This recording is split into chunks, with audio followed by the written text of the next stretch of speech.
প্রিয় ভিউয়ার্স, আমি সজ্ঞানী গবেষক জনাব খবিরউদ্দিন খাবিখা এখন আপনাদের সামনে আমি যে বিষয়ে বলবো সেই বিষয়টা হচ্ছে সেই গবেষণার বিষয়টা হচ্ছে যে মমতাজ আপার উপর ডিম ছোড়া। এই ডিম ছোড়া দেখে আমার দুটি বিষয় খুব মনে লেগেছে এবং দুটি বিষয় নিয়ে আমি একান্তভাবে নিলিবিলি গবেষণা করেছি। এই গবেষণার বিষয় হচ্ছে বাংলাদেশ কী জন্যে বারবার হারিয়ে যায়, ফিল্ডিং মিস করে, স্টাম্প থ্রো মিস করে।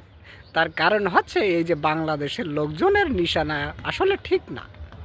যেমন মমতাজের উপর ডিম নিক্ষেপ না করে এই ফাজিলির দল পাশের পুলিশটারে এমনভাবে ডিম বৃষ্টিতে ভিজিয়েছে যাতে তার চেহারাই দেখা যাচ্ছে না। এটা একটা কথা? এটা পুরো বৈষম্য।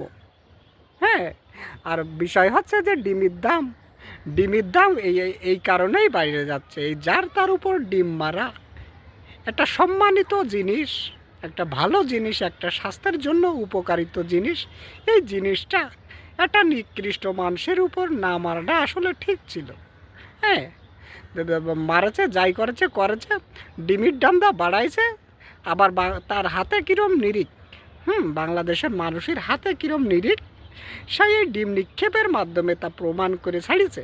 হ্যাঁ, এই জন্যই আসলে বাংলাদেশের ক্রিকেটে এরা জয়লাভ করতে পারে না, এই জন্যই আসলে এরা হারে। বন্ধুরা, আপনাদের কাছে বিনীত অনুরোধ জানাচ্ছি, আপনাদের নিরিখগুলো একটু ঠিক করেন। ঠিক আছে, যাকেই লক্ষ্য করে মারবেন যাতে তার গায়ে লাগে।